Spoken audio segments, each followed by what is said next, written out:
Hi, this is a video on Polaris definition of operation types for companies. As you can see here on the screen, operation types are two categories. Either they're considered a company is considered to be stable, or it's considered to be dynamic. And what we're seeing here are two extreme examples of companies that are considered by Polaris to be stable, namely Johnson and Johnson, and then Tesla, which is dynamic. Now, as we go through this presentation, we'll bring up other companies and quickly see that it's not always obvious as to when a company is going to be considered stable or dynamic. At the bottom of this picture here, I've got the 5 main criteria that is used by Polaris to make a determination as to whether a company is considered, its operations is considered to be unstable or dynamic. One is their earnings. If the earnings are negative, then it automatically is considered to be dynamic. If the R&D spending is excessive, R&D spending is recorded on the income statement as a period cost, so that if you have a lot of upfront R&D spending, it can drive your earnings very low and even negative. And this is a common case for startup companies where they're doing heavy R&D investing. The third bullet point there at the bottom is dealing with what to do when you have negative cash flows. Is a company issuing a lot of new equity? Is it floating out additional debt? And companies that typically are doing those kinds of things excessively are covering what could have or what are negative cash flows. But there are examples of companies that have positive cash flow and still are issuing excessive amount of equity and debt. And then the fourth bullet is around diluted shares. Companies that more and more companies are going to an employee compensation plan that's heavy on options and giving out shares. So this dilutes shares, and companies that have a heavy dilution, potential dilution, if all those options were exercised, that kind of thing, are also considered to be companies that are somewhat dynamic. They use this method to attract talented employees, and with more stable companies, that kind of employee compensation is not as prevalent. And then the last thing is analyst coverage. A lot of very young startup companies are not even covered by analysts. Some are, but many aren't. And stable companies, that's also true, that just because you're a stable company doesn't mean that you've got analyst coverage. Although I want to be clear that the way that Polaris categorizes stable or dynamic is that a company must have analyst coverage to be considered stable. But that's a little bit of an exception to the view of purely an operational view. Is again, if it doesn't have analyst coverage, it's considered dynamic. All right. Well, let's look at some examples. The first one I'm going to look at is Johnson and Johnson. And as you would expect, even looking at this graphic here of Johnson, the kind of products, if you're not real familiar, hopefully you are, I would assume you are familiar with Johnson and Johnson. You know, baby powder, shampoo, just very consumer staple kind of products. And so when we look at them on the Polaris website, we scroll to the bottom, and you can see that the operation type is considered stable. And you look at some of the main input variables into the valuation formula. You can see that there really not much. In fact, there's repurchasing of shares going on. The profit margin projected to be pretty much what it is now, and the projected price earnings ratio is going to come down a little bit as the projection, but it's overall fairly consistent. Now, again, stable doesn't mean that these variables have to stay the same. Again, it's that 5 criteria, but this is typically what you see with a stable company. Now, let's compare that to an extreme dynamic company, which is Tesla. Assume most people are familiar with Tesla. Tesla gets a lot of headline coverage, primarily because they're very outspoken. CEO Elon Musk. You can see here that when we scroll to the bottom that it is considered a dynamic company. Some of the input variables that you would kind of expect to go with a dynamic companies. One is that the forecast is going to be issuing quite a bit of stock going forward to cover negative cash flows that are occurring here as the company is ramping up their production. PE ratio, the PE ratio is really, or I'm sorry, profit margin is pretty meaningless when you have negative earnings, but it is assuming that Tesla will eventually get to a industry standard profit margin of around 5.3%. PE, price to earnings, is really not, it doesn't exist when you have negative earnings, and it's forecasting that eventually Tesla will get to a more industry type PE ratio of 12.1. All right, well, with those examples, let's now think of some other examples, and instead of me just immediately saying what the company is in terms of stable or dynamic, I'll let you think about it just briefly here. So let's bring in one here. The first one is Proctor Gamble, and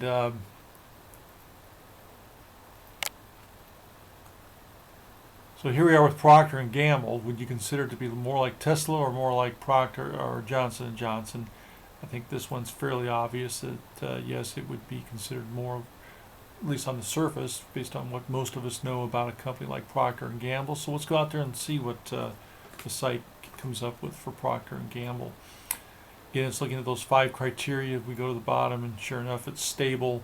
And then the input variables that you would tend to go along with a stable company or minimal, or in fact stock repurchasing. The profit margin stays pretty much the same. The PE ratio is pretty tame in terms of overall magnitude. All right, let's go do another one now. Let's do, trying to keep them relatively simple. Let's now do Kellogg's. Well, I think it's pretty obvious that Kellogg's is a cereal company, not a whole lot of expected change in terms of their products and things like that. So let's go out there to the Polaris website and see what it says for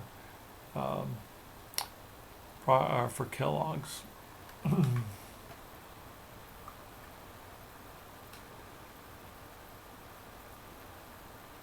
Scroll to the bottom. You can see here that's considered stable. Again, some stock repurchasing is expected. Minimal, very minimal stock repurchasing. Profit margin staying about the same, and PE in terms of magnitude is roughly the same.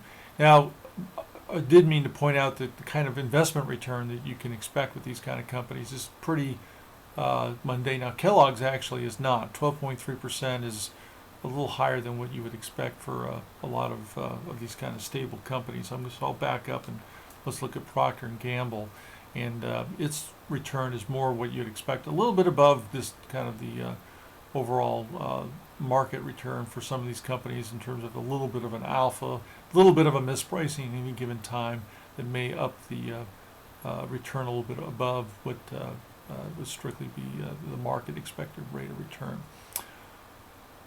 All right, let's keep doing it. Just a couple more.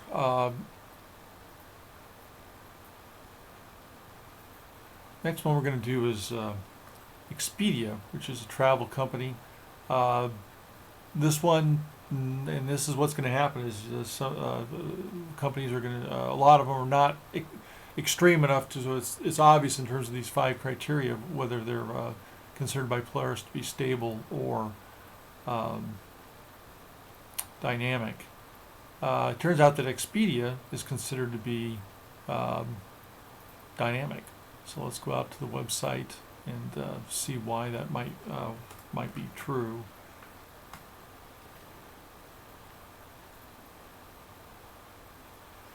and you come down to the bottom, and sure enough, there it is, dynamic. Now, the first hint is these input parameters, and you can see here that instead of repurchasing like we saw with the stable companies, which is not always true for a stable company, but more likely they're very minimal issuing, or more likely doing a little bit of repurchasing.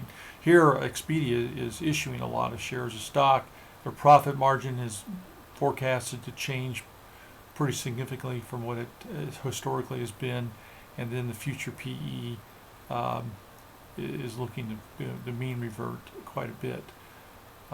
So let's go back and look at the other criteria. What is actually driving Expedia to be considered the dynamic is actually R&D spending. It has excessive R&D spending, which again, because those are treated as period costs, really drive down the earnings. And I feel like once those heavy R&D spending lets up, company will have quite a different earnings stream going forward. So their current operations are quite different than what will likely be in the future. So Expedia is considered to be dynamic by Polaris.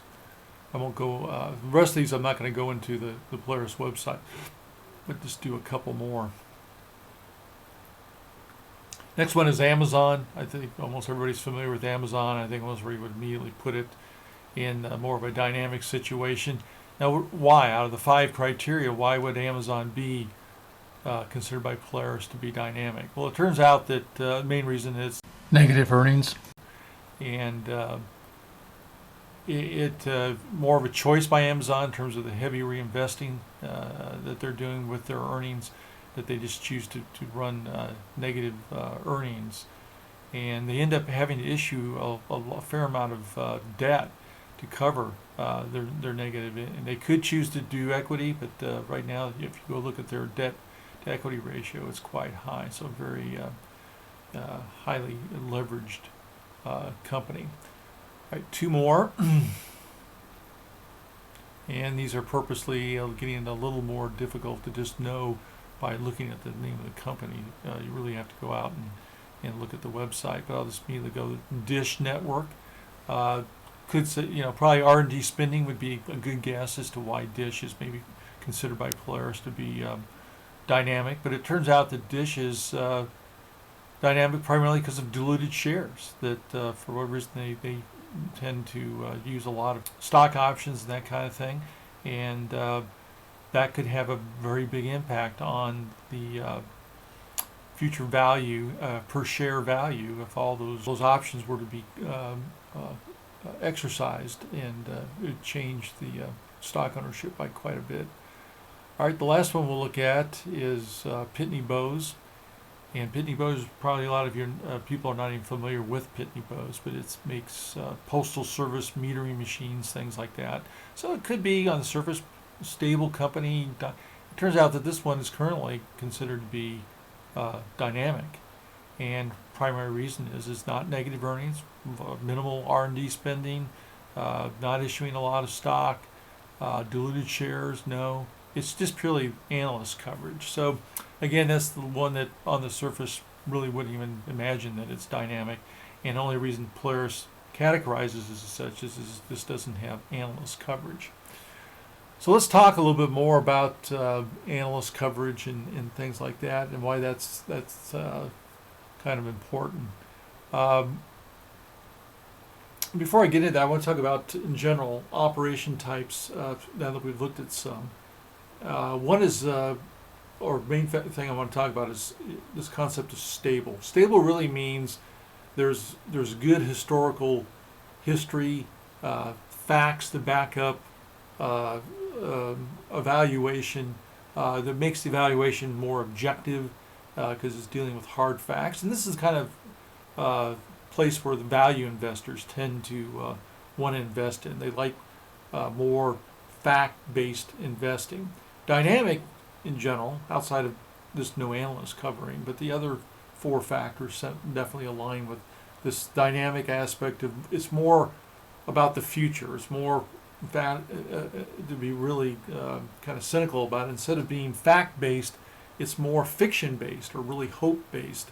on what the future might bring, and therefore that makes it much more of a subjective kind of assessment.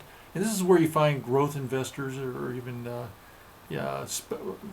speculative kind of investing going on, where it's just sometimes even just assuming what other investors will think about the stock, and kind of hoping that you're not the last guy in. That there's always going to be yet another buyer out there that has even more extreme hopes for the company. And so in general, dynamic involves that kind of style investing.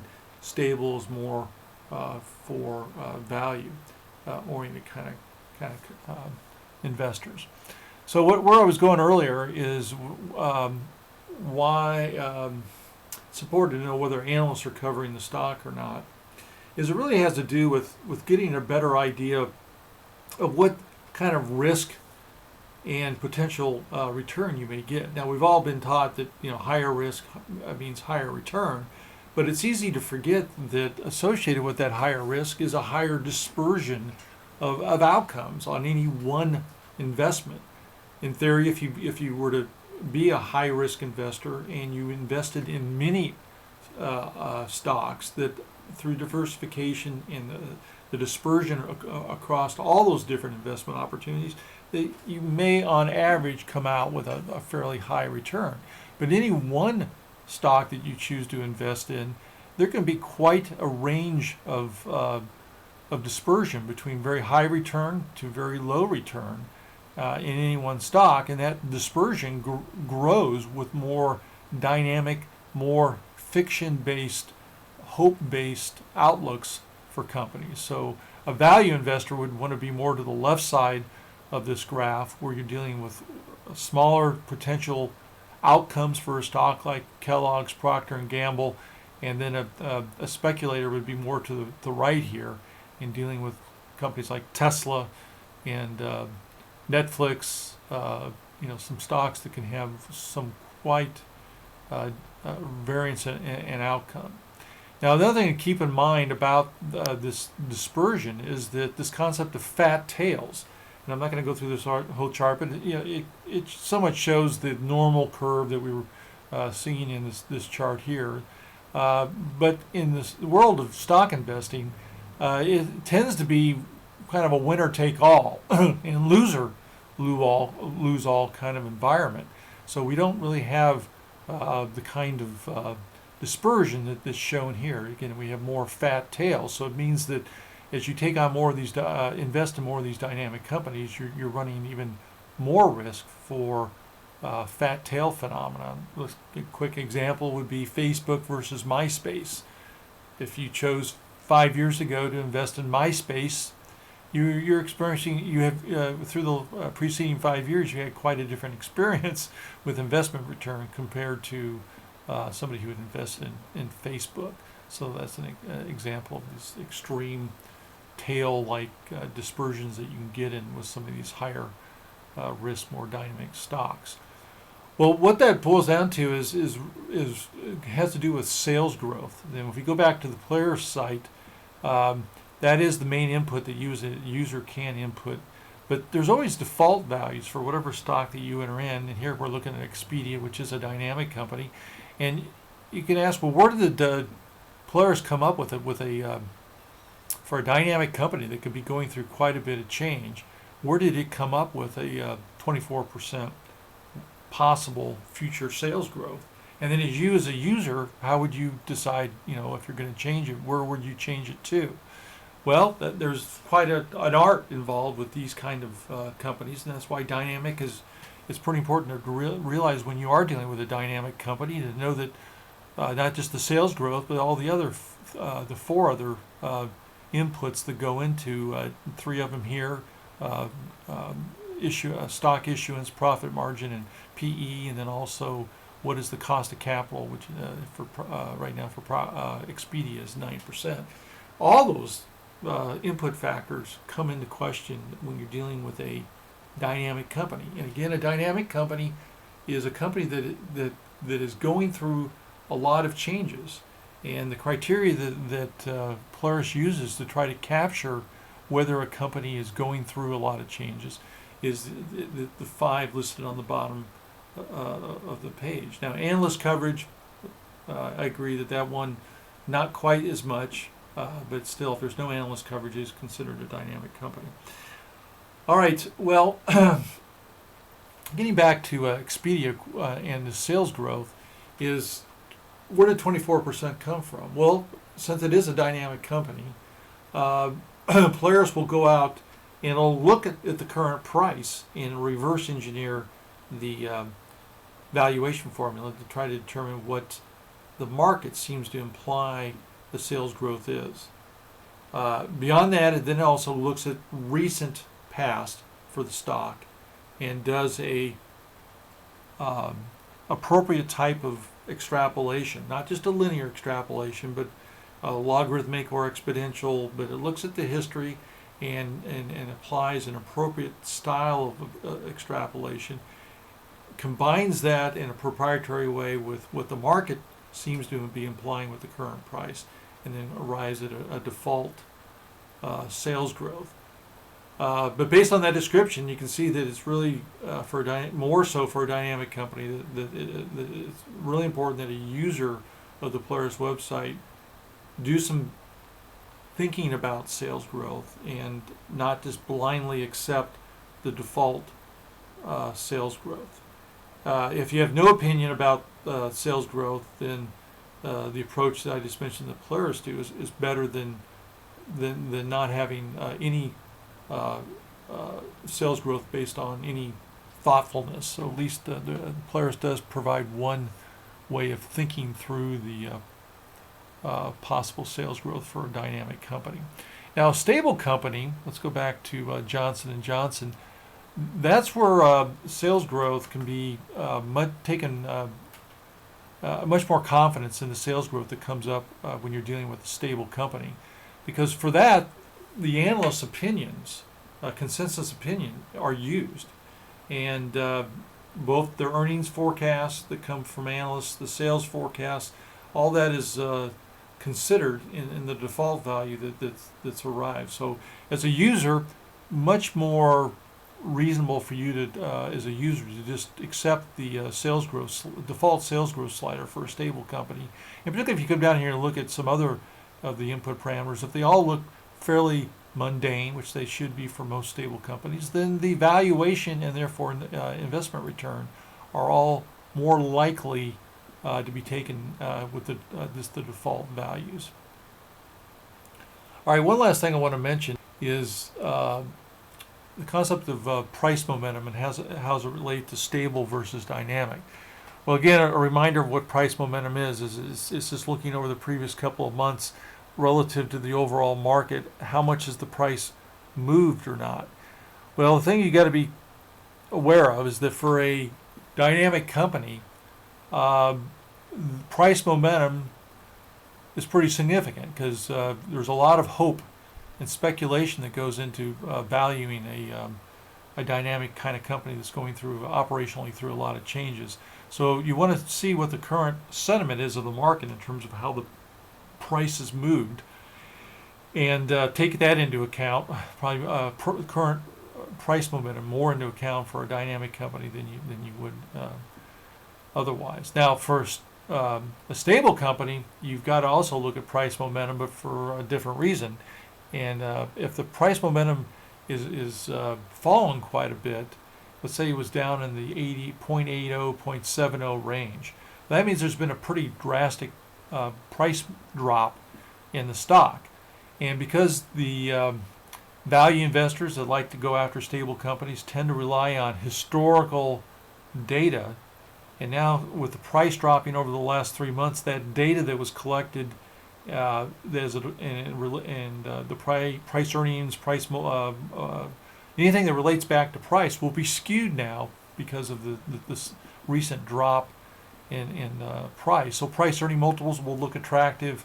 A lot of metrics that are typically financial metrics that are looked at will look more attractive than they really are, because they're not reflecting the future prospects that the current price drop must be likely is factoring in.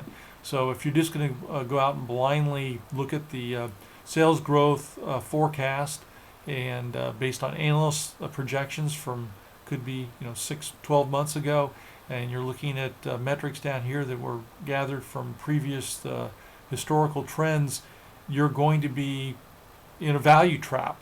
And a value trap is, by definition, looking at historical data when it's not reflective of what appears to be different prospects for the company built into the price, particularly poor prospects that have been factored into the price. So caution you for a stable company to not blindly go look at it. Consider price momentum, consider whether you're looking at a value trap, and then for a dynamic company, one that doesn't have any analysts following it, realize that sales growth is a thoughtful way of doing it, but it's not necessarily the best way of doing it. You need to come up with some of your own ideas around what you're really going to go forward with in terms of sales growth and all the input parameters that have been created down here that go into the valuation formula. All right, that's an overview on the different types of operations, stable versus dynamic, and why they're important to pay attention to when you're looking at valuations and potential investment returns when you're using the Polaris website. Thanks.